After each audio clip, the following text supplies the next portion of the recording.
السلام عليكم ورحمة الله وبركاته. أهلا بكم.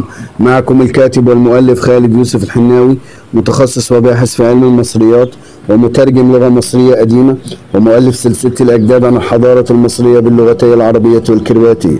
سوف نتحدث اليوم عن معبد من أجمل معابد الجنوب المصري، وهو معبد فيلا أو أنس الوجود كما أطلق عليه، وهي جزيرة تقع في منتصف نهر النيل. وهذه الجزيرة كانت إحدى الحصون القوية على طول حدود مصر الجنوبية قديما، وأيضا كانت الجزيرة تفصل النيل إلى قناتين معاكستين في جنوب محافظة أسوان. وأما في فترة الستينيات من القرن العشرين، ومع قرب الانتهاء من بناء السد العالي وعند إنشاء سد أسوان القديم وخزان المياه، أصبحت مياه النيل تغمر جزيرة فيلا ومعابدها لمدة 6 أشهر في العام الواحد، ولذلك تفاقم الوضع وأصبح أشد سوءا، وأصبحت الجزيرة وما عليها من صروح وآثار مهددة بالغرق الكامل إلى الأبد.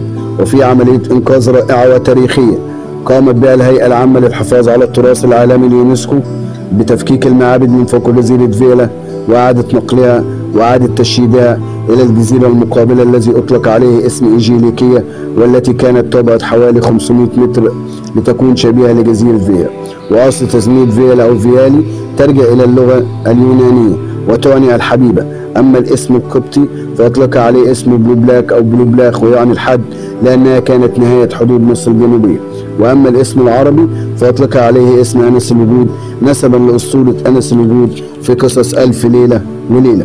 وعلى ممر التاريخ اكتسبت جزيرة فيلا في العبادات على أن اتباع تلك هذه العبادات كانوا يحشدون ويجتمعون لإحياء قصة موت وبعث أوزوريس، وحيث كانوا يعتقدون أن الإلهة إيزيس وجدت قلب زوجها أوزوريس بعد أن قتل أخوه الشرير إله الشر ست فوق هذه الجزيرة، فأصبحت هذه الجزيرة لها أهمية خاصة، وأصبحت جزيرة مقدسة عند القدماء المصريين.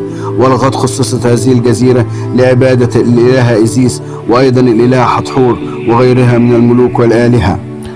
وتم بناء المعبد الكبير خلال القرن الثالث قبل الميلاد، ثم تلا معبد الملك أمنحتب ومعبد الإله حتحور، فهو يعد آخر أثر بطلمي استكمل بناؤه قبل عام 116 قبل الميلاد في عهد الملك بطليموس الثاني يوجرتيز. ولقد أضاف البطالمة نقوشا ورسومات على الجزيرة التي تعتبر من أروع ما يكون وما ترك لنا هؤلاء. وامتدت أيضا عبادة الإلهة إيزيس بين البطالمة والرومان في مختلف أنحاء الإمبراطورية، حتى عندما تطبق حكم الرومان في مصر حاول حكام الرومان تجميل المعابد فوق الجزيرة، وبنى منهم الإمبراطور أغسطس معبد في الطرف الشمالي في الجزيرة في القرن التاسع قبل الميلاد.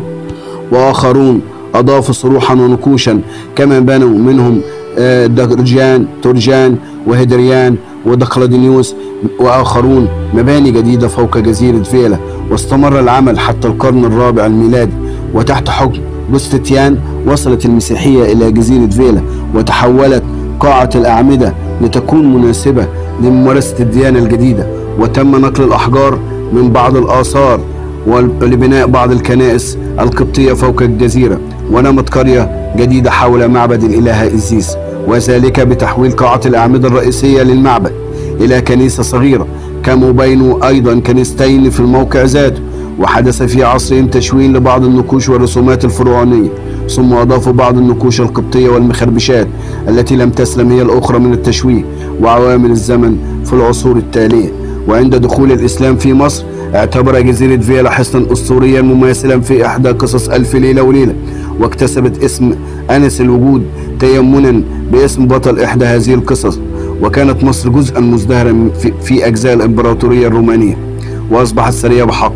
وقد بنيت فوق الجزيرة عدة مدن جديدة، ومن أشهر المنشآت في العصر الروماني ما يسمى مضجع فرعون أو كشك تورجان، وهذا الأثر تم بناؤه فوق الجزيرة. أما المعابد فوق الجزيرة ترجع إلى الملك تحتمس الثالث في عهد الأسرة الثامنة عشر من الدولة الحديثة، وأيضا الملك أمنحتب الثاني من عهد الأسرة الثامنة عشر من الدولة الحديثة، وأيضا من الملك نختنبو آخر الملوك الفراعنة الأصليون في عهد الأسرة الثلاثين. وتعود أطلال فوق الجزيرة فيلا إلى عهد الأسرة الخامسة والعشرون في عهد الملك تهرك الكوشي. وأيضا يوجد معبد بطليموس فيلادلافوس من القرن الثالث قبل الميلاد، وكوشك تورجان الذي تم إقامته في العصر الروماني حتى ازدحمت الجزيرة من فوق مع جزيرة فيلا. ويعد معبد إيزيس واحد من أضخم هذه المعابد وأهم الآثار ضمن مجموعة المعابد الكبيرة والصغيرة فوق جزيرة فيلا، ويشغل هذا المعبد حوالي ربع مساحة الجزيرة. ومن بين الآثار الأخرى فوق الجزيرة مقصورة الملك نختنبو، ويوجد أيضا 2 من صفوف الأعمدة التي ترجع إلى العصر الروماني، ويوجد معبد الإله مندوليس من العهد الروماني، ومعبد الإله حتحور يرجع من العصر البطلمي، ومقصورة الملك تورجان. وشكرا لحضراتكم، وكان معكم خالد يوسف الحناوي متخصص وباحث في علم المصريات.